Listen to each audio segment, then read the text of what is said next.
Hey there, welcome to the Uplift. We got a great show for you today. Great cast of characters as well. Among them, these, a veteran who received a heartwarming letter from a little girl and held on to it for years until he finally found her. The real story, though, who she became as an adult. And a librarian who receives an overdue book. How overdue? Had been checked out for more than 104 years. What's the story behind that historic book? We'll tell you. Plus, a mother hiking all of Minnesota's state parks despite her blindness. And another woman diagnosed with stage 4 ovarian cancer who decided to focus on helping others during a battle of her own. And a mom, finally, who was committed to making sure deployed troops have Christmas treats every holiday season. All of that coming up. You know what you're watching? The Uplift.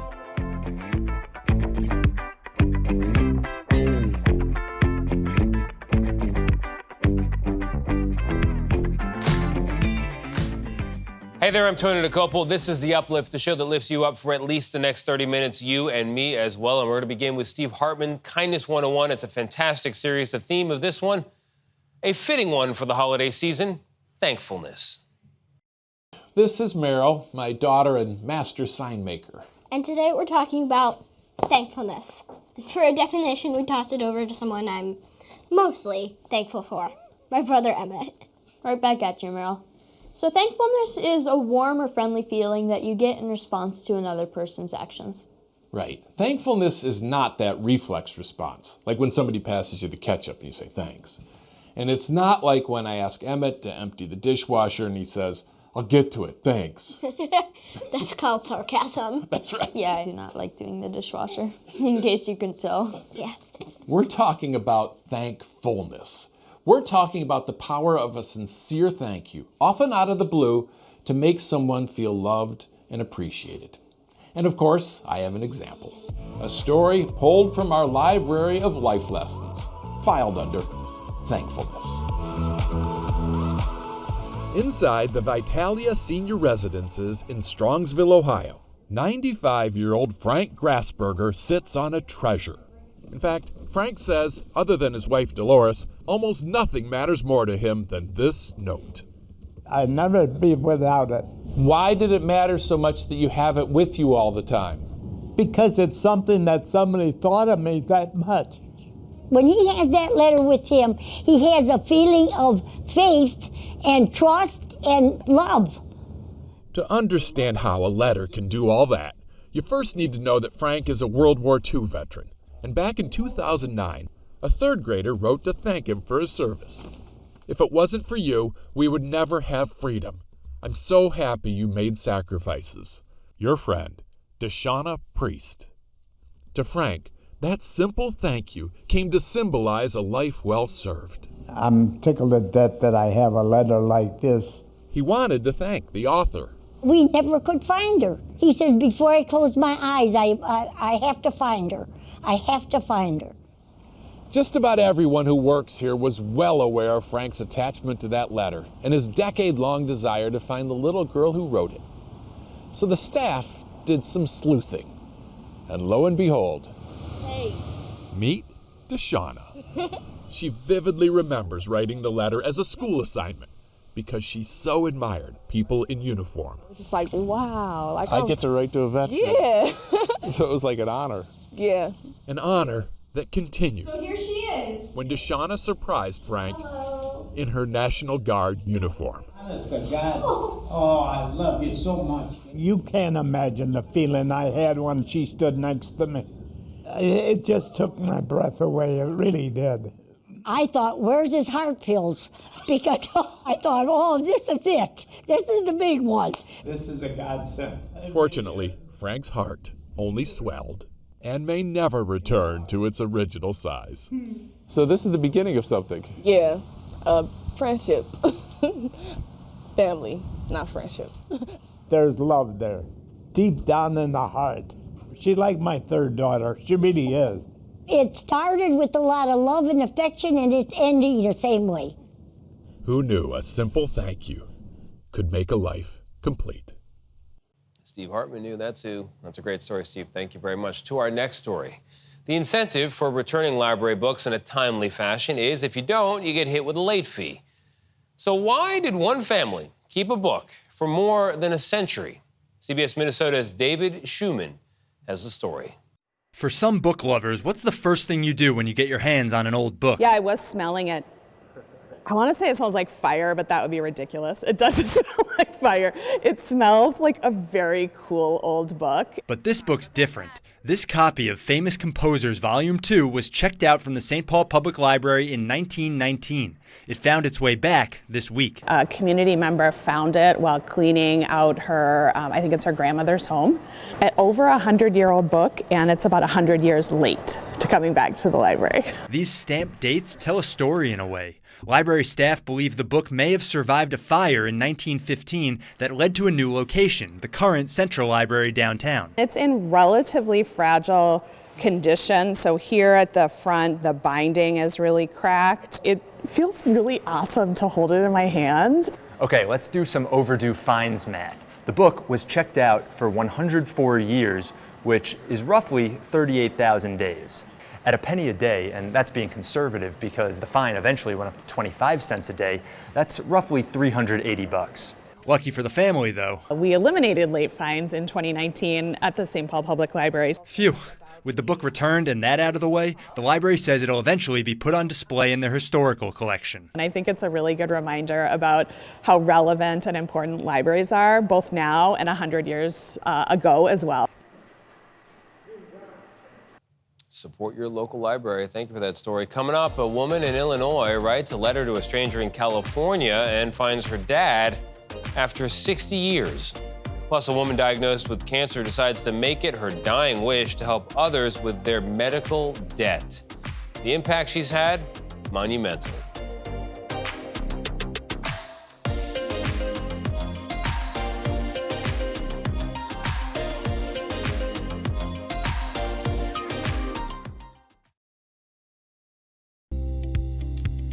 Lighthouses, you might say, are seaside beacons of the past, and Mark Strassman looks at an effort to preserve them for the future. Always fun to greet history. Frank Siami owns a coastline ghost. This I wanted to remain the way it was. The Saybrook Breakwater Lighthouse in Connecticut, built in 1886 and bought by Siami as a handyman special, right in his Connecticut backyard. It was a mess. So you knew you had a major project? We did. Hundreds of lighthouses dot America's shorelines, mystical sentinels from centuries past, symbols of safe passage through the storm. But they need some TLC. They definitely need some TLC, yes. Katie Kales with the General Services Administration, the federal agency overseeing government property, including lighthouses. The Coast Guard doesn't have the money for the TLC, but they also don't have the need for the lighthouses as a whole. Under the National Lighthouse Preservation Act, roughly 150 lighthouses in disrepair have been given to local governments or nonprofits for restoration. So what's this floor? This is the stateroom. Or auctioned to private buyers like Frank Siami. His price tag, $290,000, plus all the repair. The new owners promise to refurbish and maintain the lighthouses. Siami's a preservationist who owns a construction company. We wanted it to be old, rusty, weathered and worn, cracked and chippy. Any crack that wasn't structural, we left. All 4 floors renovated in 4 weeks. A complete redo to win the approval of any lighthouse keeper and teach Siami's grandchildren about preservation. It's a waterfront property to remember. What to you is the romance of the lighthouse? Well, the setting is so special. The history. You know, the history, it was in need of help, and who wouldn't want it? This lighthouse has come through a different storm. Neglect. Wow, nice day to be out here. You got that rain, isn't it great? It's perfect. This is perfect. Well, that's why there is a lighthouse for days like this. Exactly, right? exactly. For 60 years in a row, Deborah Phelps did not celebrate a single holiday with her biological father. But this year is different. CBS Sacramento's Steve Large has a story of how the pair met for the very first time. I'm emotional already, I know. We both are. It's very special. Tears of joy and an emotional embrace for this daughter and father together at last. For me, it's just love. Finding someone that you didn't know you had in your life and you're given the opportunity before it's too late. Deborah Phelps, born and raised in Illinois, just found her father, John Romanato, living in Sacramento 6 decades into her life. She sent him this letter. Dear Mr. Romanato, my name is Deborah K. Phelps. I am the daughter of Evelyn Kirk. I was born in Lincoln, Illinois on March 27th. In the letter, she asked Romanato if he could find it in his heart to call her. And I thought about it for a couple of days and I called her. Here we are. These family photos show Phelps with her mother, Evelyn, in the early 1960s. I grew up very loved. Her mother had been high school sweethearts with Romanato, who left for California after high school, never learning what he'd left behind.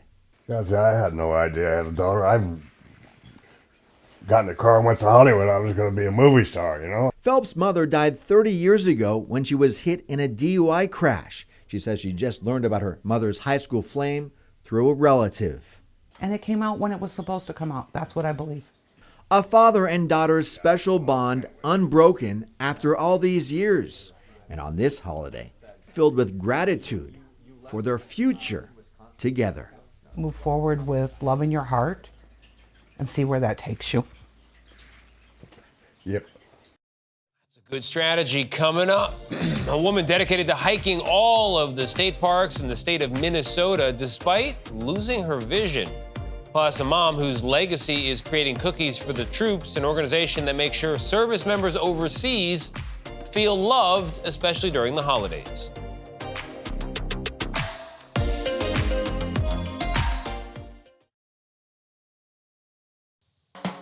Candy Woods has nearly lost her vision, but blindness has not stopped her from exploring the great outdoors. And in fact, this is someone who may have walked more state parks than the average hiker. It's windy. Yeah, it is. This mother-daughter team is lock and step. Go to the right a little bit. It's hard to see, but Candy can't see. I look at everything, it's gray. Look straight on, it's gray. Everything's gray and white. Candy is on the tail end of vision loss, but her nature-loving daughter, Katie, decided there was still much to gain. Because she's losing her vision, I want her to see as much as she can see. The pair started to travel the world, from Canada to Croatia. Candy may not have seen the sights, but she experienced them. Being in the outdoors, being in different places, hearing about what everybody else is seeing. You stand there and you can't see it, but you're listening to everybody else talk about the beautiful stuff. So they decided to start conquering the beautiful stuff in their own state. In 2017, along with their 2 pups, they started hiking every state park in Minnesota. Trails ranged from 1 mile to 6, and things at times got dicey. So she doesn't know that cliff is there, or at least she doesn't know that it is as far down as it is. I would catch it out of the corner of my eye and go, "Is that a cliff right there?" She'd go, "Yep. You've been on it for a while." Oh, no. But together, they did it. 6 years and 200 miles later, they just finished their very last park. And there's other people that are standing back and they're encouraging us, and good for you too, and just... How does that feel? I love it. It gives you, it pushes you to just keep going. It's just like, I got this. Everybody sees I got this and I can do it. What are you going to take away from this? What she has is not a disability. She can do just about anything. This is proof of that, right? And they've proved life isn't just about what you see. It's about what you feel. What's green on my eye? In Coon Rapids, Susan Elizabeth Littlefield, WCCO News. When Casey McIntyre was diagnosed with stage 4 ovarian cancer, she made it her dying wish to help others with their medical debt. Here's CBS New York's Alicia Reed.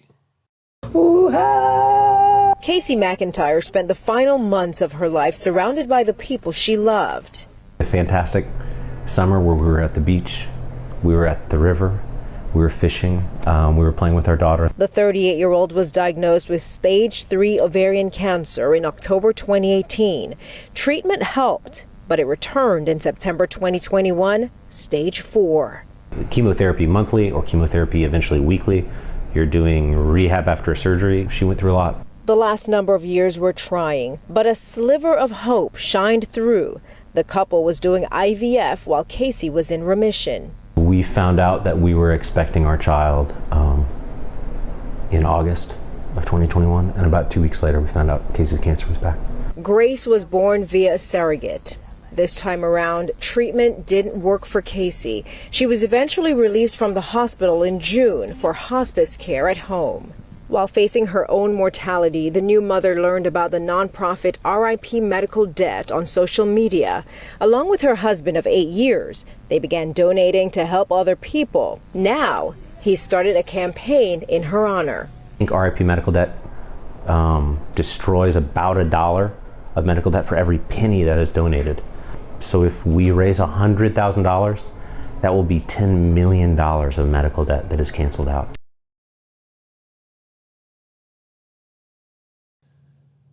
We regret to tell you that Casey died earlier this month, but she left behind a legacy of helping others. In fact, so far, her fundraiser has raised nearly $1 million to help others.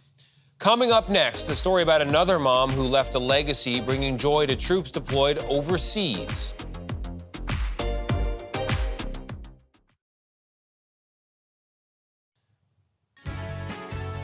Once upon a time, Santana Flynn sent her son care packages. This is when he was deployed overseas with the U.S. military. But when she found out that other soldiers don't always get those sorts of packages for the holidays, she made it her mission to change all that. Here's Caitlin O'Kane. There's nothing quite like Mom's homemade cookies around the holidays.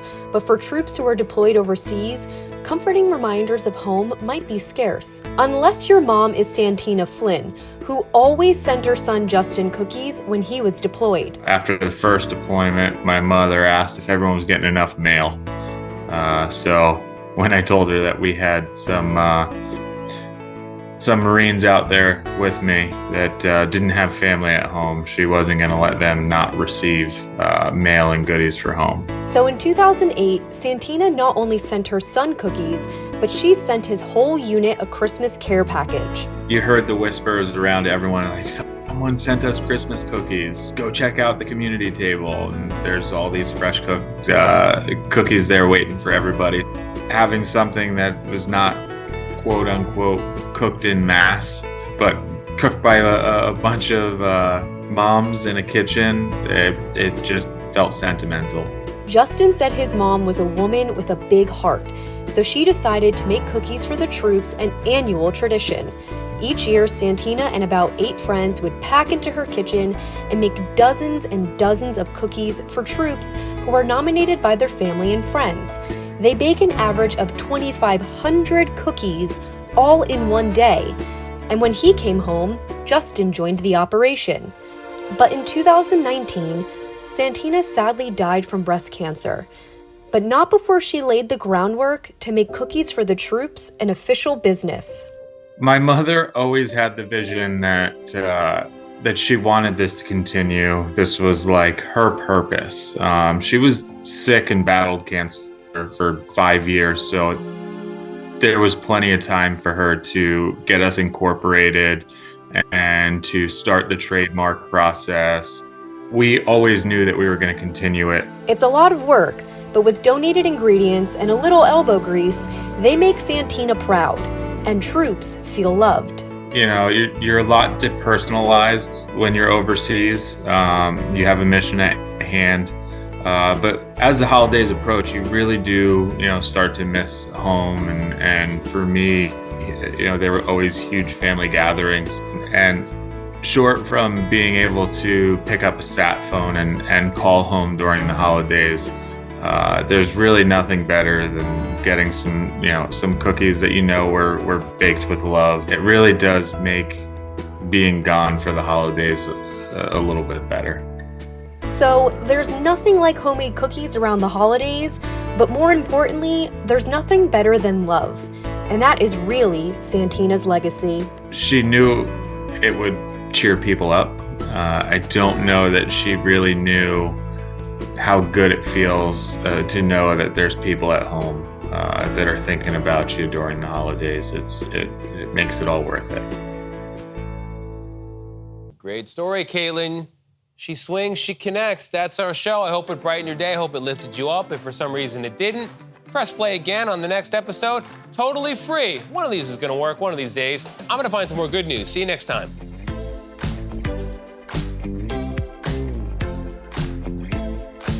This episode of The Uplift is presented by the Subaru Share the Love event.